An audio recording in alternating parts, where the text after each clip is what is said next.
dans les premières à rentrer dans l'avion, donc ça c'est plutôt cool. Hello Paris! Ça y est, je suis à Paris et là je vous emmène avec moi parce qu'il y a un événement L'Oréal qui se passe, qui s'appelle le bar masqué. Et je pense qu'on va utiliser tous les nouveaux masques pur argile dont je vous ai parlé de L'Oréal. Et j'ai pu inviter 2 d'entre vous, donc ça c'est plutôt cool. Donc on y va, c'est parti.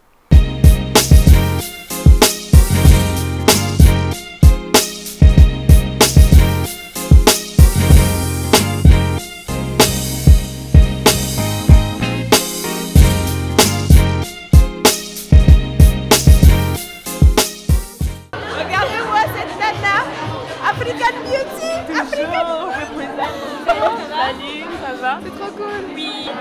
Salut. Hello, ça va? Jeanne est là aussi. Oh Milka, you're back girl. Trop belle. Ça y est, t'es arrivée. Oui. Salut, ça va? Ouais. Salut Delphine, elle est relâ. Oh là là, la beauté.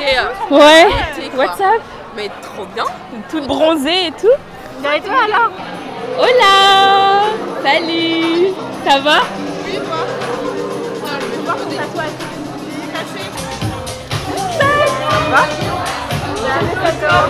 Elle est où Milka? Non mais... Les diamants pour pas écraser, mais pas complètement déchirer la montre. Il ne faut pas trop tourner. Vous appuyez, vous tournez un tout petit peu le bas. Une fois? Plusieurs fois pour vraiment extraire le plus du citron.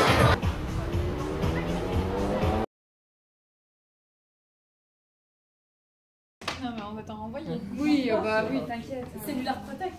Ah, c'est adorable.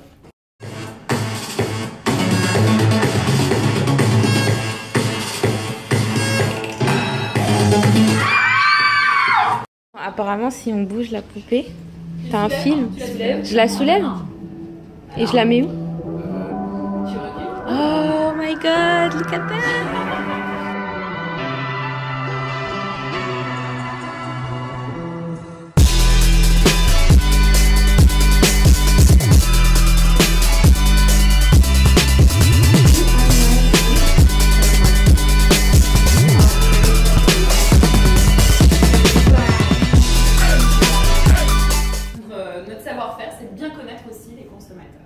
Voilà. Et comme je disais, régulièrement on a des expositions et là on a mis en avant la beauté africaine où on voit que il y a quand même toute une panoplie, un éventail de beautés différentes en termes de cheveux, en termes de carnation, etc. avec des attentes bien entendu qui sont très différentes aussi.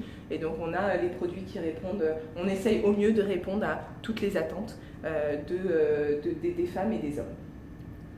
Donc cette exposition, elle est dans la galerie? Oui, elle est dans la galerie, donc je pense que ouais. c'est pas mal parce que c'est assez intéressant de voir un petit peu. On a vraiment détaillé ce qu'était la beauté pour une femme africaine, pour un homme, pour les jeunes, pour les moins jeunes, ce que pour eux ça voulait dire, ça représentait. Les cheveux aussi, on voit beaucoup, on fait beaucoup d'études par exemple au Brésil où les cheveux, voilà, et les cheveux frisés sont pas forcément bien acceptés par la population.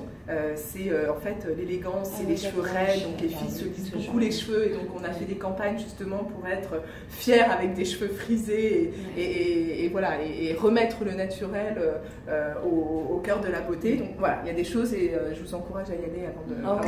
Juste après ça, on a eu la chance de pénétrer à l'intérieur du labo qui était vraiment magnifique. Et en fait, c'était un moment d'échange, de questions-réponses avec Elisabeth Boadana, donc la spécialiste L'Oréal Skin qui travaille au département recherche et développement. Donc ça a été vraiment un échange sans langue de bois. C'est vrai qu'on peut leur reprocher pas mal de choses à L'Oréal, mais on ne peut pas leur reprocher de ne pas écouter et de prendre en compte l'avis de leurs consommateurs. Donc c'est un peu ça mon rôle aujourd'hui, c'est d'être l'intermédiaire entre eux et vous.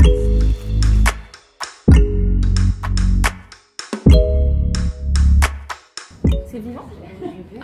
Oui, c'est vivant, c'est de la cellule. Enfin, Bien sûr, c'est vivant, c'est du matériau vivant. Je touche, c'est froid. Donc là, je la mets, c'est une peau. Là, c'est une peau reconstruite, c'est un épiderme qui reconstruit. sont les cellules mortes, vont se fixer Bah, vous m'en mettrez 2 kilos de collagène pour moi. Je suis en train de décoller l'épiderme. Voilà, donc là on a un épiderme. Donc là je peux le prendre entre mes doigts et je peux même tirer. Enfin, si j'avais une deuxième pince à épiler, je pourrais tirer comme ça et on voit que c'est hyper résistant, hyper élastique. Ouais. Alors les peaux reconstruites, c'était un fantasme d'avoir finalement des tubes à essai avec des morceaux de peau pour pouvoir tester justement la toxicité de certains ingrédients, leur sécurité. Et on a mis au point un modèle avec nos chercheurs qui s'appelle le modèle EpiSkin, qui est un modèle qui a été validé par la communauté européenne, par les autorités de santé de la communauté européenne il y a une trentaine d'années. Et ce qui nous a permis en fait d'être en avance sur toute l'industrie cosmétique et de pouvoir se passer des tests sur animaux. Puisque en fait, à partir d'une cellule vivante d'humain, qu'on a réussi à mettre en culture, on a réussi à reconstituer de la peau, on a réussi à intégrer toutes les annexes dont on avait besoin pour vérifier la toxicité des ingrédients. Et finalement, c'est un modèle qui nous permet de vraiment plus avoir besoin d'aucun autre test sur animaux. Bon bah voilà, on a fini notre cours, c'était lourd quand même. Oh, c'était lourd en information. Ouais, franchement on a appris tellement de choses et en fait ils nous ont vraiment donné les réponses aux questions que genre tout le monde se pose. Tu vois, on a eu, c'était sans langue de bois, ça a été hyper honnête, on n'a pas eu peur de poser les questions que tout le monde se pose, genre ouais mais les silicones qu'est-ce que ça fait, les produits chimiques, testé sur les animaux, les trucs comme ça, ouais, non. Eh bien non. Et là on a preuve à l'appui quoi. Ouais, on a carrément touché les peaux, on a... Ouais, bah... Ah c'est... Mais ils font partie aussi, les peaux sont faites aussi pour les grands hôpitaux comme Saint-Louis, l'hôpital des Grands Brûlés.